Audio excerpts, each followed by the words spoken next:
The end of a war does not always mean the end of its questions. When the world accepted Adolf Hitler's death in 1945, it did so not because every doubt was resolved, but because it needed closure. Europe lay in ruins. Millions were dead. Another mystery was something humanity did not want to carry.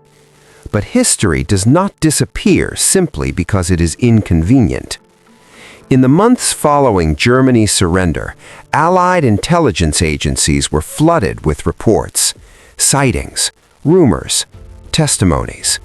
Some came from civilians, others from former soldiers, a few from credible government sources. All carried the same disturbing implication. Adolf Hitler might not be dead. At first, these reports were treated cautiously. No intelligence service wanted to believe that the man responsible for the deadliest war in history had escaped justice. But disbelief is not evidence, and intelligence work does not operate on comfort. Files were opened. Investigations began. One of the earliest problems investigators faced was simple but critical. There was no body that could be independently verified. The remains recovered in Berlin were incomplete, burned, fragmented, controlled entirely by Soviet authorities. Western allies were never allowed full access. This lack of transparency immediately created a gap, and gaps invite questions. If Hitler was truly dead, why was his death handled in secrecy? Why were remains moved, reburied, and eventually destroyed? Why were official statements changing? At the same time, something else was happening quietly across Europe. Former Nazis were disappearing. SS officers, intelligence operatives, and party officials vanished in the chaos of post-war displacement. Some resurfaced years later under new names. Others were never found. This did not happen by accident. Well-organized escape networks were already in place before the war ended. Routes ran through Austria, Italy, and Spain. From there, ships and submarines crossed the Atlantic. These networks were later called ratlines. They required money, documents, protection, and coordination. The question investigators began to ask was unavoidable. If these systems were capable of extracting hundreds of Nazi officials, could they have been used for one man above all others? Adolf Hitler understood symbolism better than anyone. He knew that his capture would become a global spectacle. A public trial would destroy the mythology he had built around himself. Suicide, disappearance, or escape, each option carried consequences, but only one preserved uncertainty. In South America, particularly Argentina, something unusual was unfolding. The country welcomed thousands of European immigrants after the war. Records were loose, identities were flexible, background checks were minimal. Former Nazis blended into society with alarming ease. Years later, when Adolf Eichmann was discovered living openly in Argentina, the world was forced to confront an uncomfortable reality. Escape was not theory, it was proven. This revelation changed how intelligence agencies viewed earlier Hitler sightings. Reports that once seemed impossible now demanded reconsideration. FBI documents reveal that tips continued to arrive well into the 1950s. Witnesses claimed to have seen a man resembling Hitler, older, guarded, surrounded by loyal protectors. No report alone proved anything, but together they formed a pattern. Meanwhile, the Soviet Union maintained complete control over what it called Hitler's remains. Even allies were kept in the dark. At times, Soviet officials openly suggested Hitler might have escaped. Whether this was disinformation or uncertainty remains unclear, but the effect was real. Doubt spread. Historians often argue that Hitler was too weak, too isolated, too mentally unstable to escape. that the bunker was his final prison. Yet intelligence files show that this conclusion was never universally accepted at the time. It was adopted later, when the world needed certainty more than truth. The escape theory is not built on proof of survival. It is built on absence of proof of death. And that distinction matters, because history does not require belief, it requires evidence. And in Hitler's case, evidence was always incomplete. The escape networks did not appear overnight. They were not improvised in chaos. They were planned, quietly, patiently, while the war was still being fought. By 1944, senior members of the Nazi regime understood that defeat was no longer a possibility. It was a certainty. What remained undecided was who would survive it. Across southern Germany and Austria, contacts were activated, safe houses were prepared, false identities were printed, money was moved through neutral banks, gold, artwork, and cash changed hands without records. These routes later became known as the ratlines. The most active corridors ran south, through Austria into Italy. In cities like Rome and Genoa, displaced persons camps were overflowing with refugees. Among them were men who were not refugees at all. Former SS officers shaved their mustaches, changed their names, and blended into the chaos. Red Cross travel documents, meant for humanitarian relief, were exploited. Some passports were issued with minimal background checks. Others were simply forged. This was not rumor. It was documented. Years later, captured Nazis admitted to using these exact routes. Some even described the process step by step.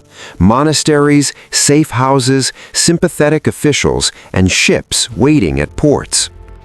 If these networks could extract hundreds of known war criminals, investigators asked a dangerous question. Would they really leave the most valuable figure behind? The Vatican's role became a subject of intense controversy. While there is no evidence of official involvement at the highest levels, individual clergy members were undeniably involved in facilitating escapes, sometimes out of ideology, sometimes out of fear of communism, sometimes out of simple loyalty. In the early Cold War mindset, the enemy was shifting. Nazis were no longer seen only as criminals, but as potential assets against the Soviet Union. This shift mattered because it created moral blind spots. At the same time, German submarines were behaving strangely. Several U-boats surrendered months after Germany's official defeat, not in European waters, but near South America. Their crews claimed they had been following orders. Cargo manifests were missing. Mission logs were incomplete. Two submarines in particular raised questions. U-boat 530 and U-boat 977 arrived in Argentina long after the war had ended. Their commanders gave inconsistent explanations for their journeys. Both denied transporting passengers. Both destroyed key records. Argentine authorities accepted their surrender without serious investigation. The timing mattered. So did the destination. Argentina, under Juan Perón, was quietly sympathetic to Axis ideology. German communities already existed. Infrastructure was in place, and most importantly, the government was willing to look away. Former Nazis did not hide in jungles. They lived openly. They ran businesses. They attended social events. They raised families. When Adolf Eichmann was finally captured in 1960, he was not discovered through rumor, but through routine intelligence work. He had lived for years under a false name, not as a fugitive in hiding, but as a neighbor. This discovery shattered assumptions. If Eichmann could escape, live freely, and remain undetected for over a decade, then escape was not just possible, it was proven. This realization forced investigators to re-examine older reports. FBI files show multiple investigations into Hitler sightings. In Colombia, witnesses described a German man known as the Führer, protected by loyal followers. In Argentina, informants claimed a heavily guarded compound existed in remote areas. Most reports were inconclusive, some were dismissed, but none were declared impossible. Meanwhile, the Soviet Union continued to control the narrative around Hitler's remains. At different times, Soviet officials claimed Hitler was dead, missing, or alive. These contradictions were never resolved. Whether this was deliberate misinformation or genuine uncertainty remains debated. What is clear is this: no Allied power ever presented a body to the world. No trial confirmed death. No burial was witnessed publicly. No independent forensic verification took place. History accepted a conclusion without the evidence it would normally demand. And intelligence agencies never fully closed the case, because in intelligence work, absence of proof is not proof of absence. The escape theory does not claim survival as fact. It claims that the investigation was never completed, and that matters, because unresolved history does not stay buried, it waits. By April 1945, Berlin was no longer a capital. It was a trap. The Red Army was closing in from the east. Artillery shook the streets day and night. Entire districts were rubble. Inside the Führerbunker, the atmosphere was not heroic. It was claustrophobic, paranoid, and exhausted. Witnesses later described Hitler as physically broken. His left hand shook uncontrollably. His posture was bent. His walk was uneven. His voice, once explosive, had become quiet and strained. Doctors suspected advanced Parkinson's disease. Others believed long-term drug use had destroyed his nervous system. Daily injections of stimulants, sedatives, and painkillers were administered without restraint. This was not the image of a man preparing to fight to the end. It was the image of a man preparing to disappear. The bunker itself was never designed as a tomb. It was a temporary command post with multiple exits, corridors, and emergency routes connecting to nearby buildings and underground passages. One of these passages led toward the Reich Chancellery Gardens. Another connected to Berlin's underground rail system. In the final days, movement through these tunnels increased. Staff members were being evacuated quietly. Documents were burned. Personal belongings vanished. Guards were rotated frequently. Confusion became policy. Then came the body doubles.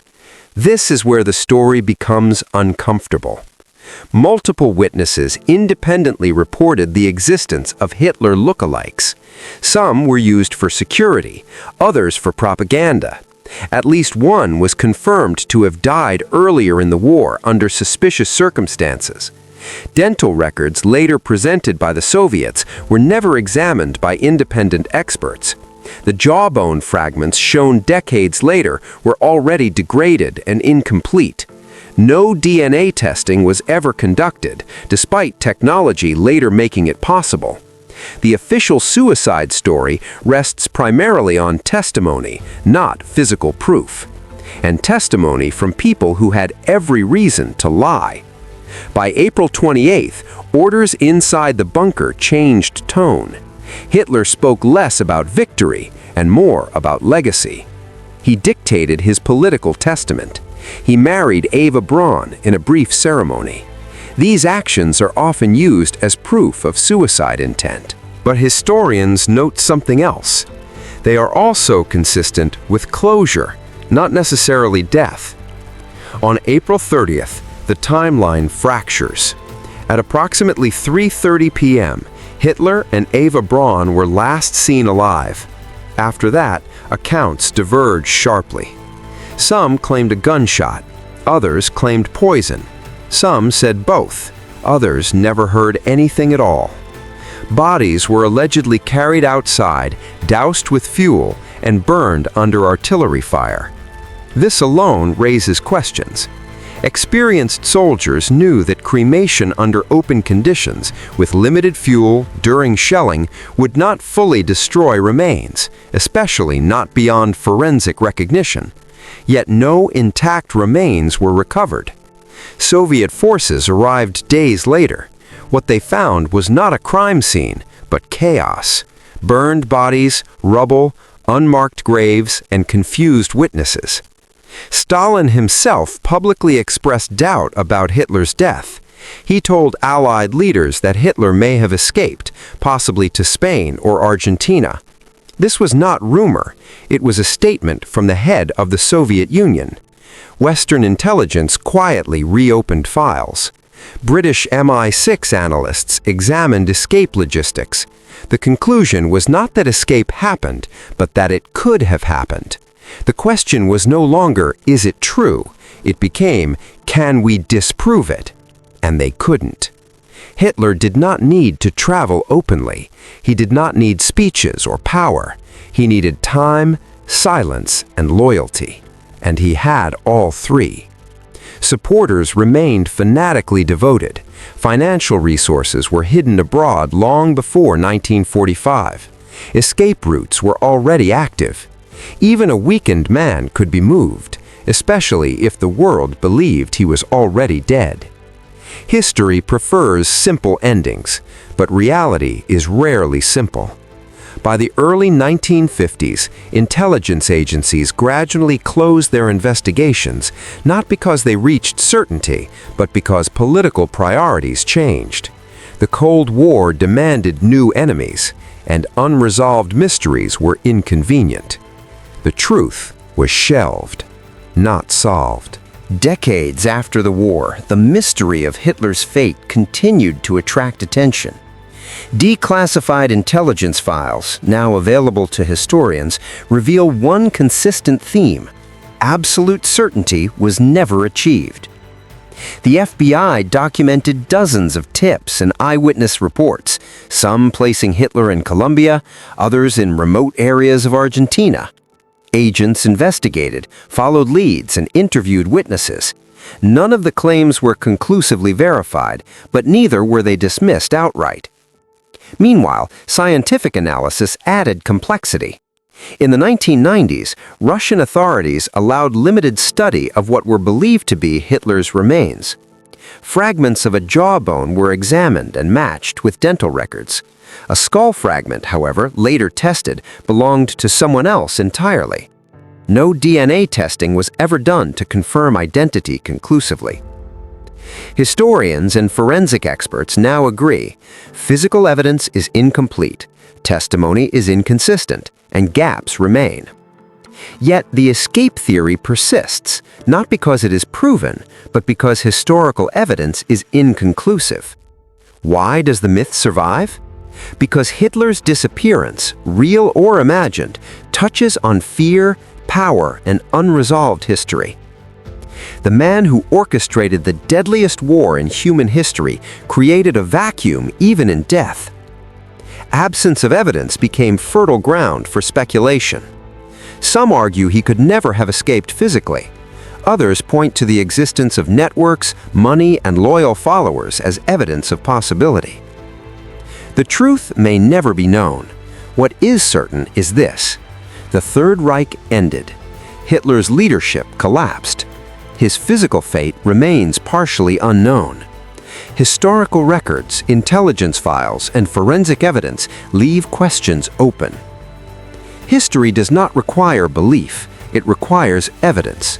And in this case, the evidence is incomplete. Uncertainty, carefully preserved, became the most lasting legacy of Hitler's final days. For historians, investigators, and the world, the question remains: did Hitler truly die in the bunker, or did he escape? The answer may never come, but the search, the investigation, and the questions themselves are a lesson about power, secrecy, and the limits of certainty. And perhaps that is the final secret of Adolf Hitler. As decades passed, the question of Adolf Hitler's fate refused to fade. Investigators, historians, and journalists continued to scrutinize the records, intelligence files, and witness accounts, trying to separate fact from myth. What emerges is a story of uncertainty, gaps, and the limits of human knowledge. The FBI and MI6 collected hundreds of tips and leads in the years following the war. Witnesses claimed sightings in remote regions of Argentina, Chile, and Colombia. Others reported a man resembling Hitler traveling under a new identity, protected by loyal followers. Each claim was carefully logged. Some were verified for plausibility. Others dismissed for lack of evidence, yet none were ever conclusively proven false. The challenge lay in the absence of physical evidence. The remains recovered from the bunker were fragmented, burned, and largely controlled by Soviet authorities. Western allies were never granted full access. Fragments of a jawbone were examined decades later and matched to Hitler's dental records, yet a skull fragment, long thought to belong to him, turned out to be from a woman. DNA testing was never conducted. Incomplete evidence left a vacuum, one that fueled speculation. Forensic experts debated logistics. Could a weakened, aging Hitler have survived the chaos of Berlin in April 1945? Could he have been transported undetected to the coast? Did loyal followers have the resources and routes to ensure his escape? Even if improbable, intelligence files show agencies were unwilling to dismiss the possibility entirely. The escape networks, or ratlines, were real. Established by Nazis during the war and maintained in its aftermath, these routes funneled individuals through Austria and Italy into neutral territories, often using forged documents, hidden funds, and sympathetic intermediaries. Clergy, local officials, and business contacts occasionally assisted, intentionally or inadvertently, allowing high-ranking Nazis to vanish. Submarines that surrendered months after the official end of the war, such as U-530 and U-977, arrived in Argentina under mysterious circumstances. Records were incomplete, logs destroyed, and the movements of passengers unclear. Investigators later speculated that if any high-ranking official could escape undetected, these routes made it possible.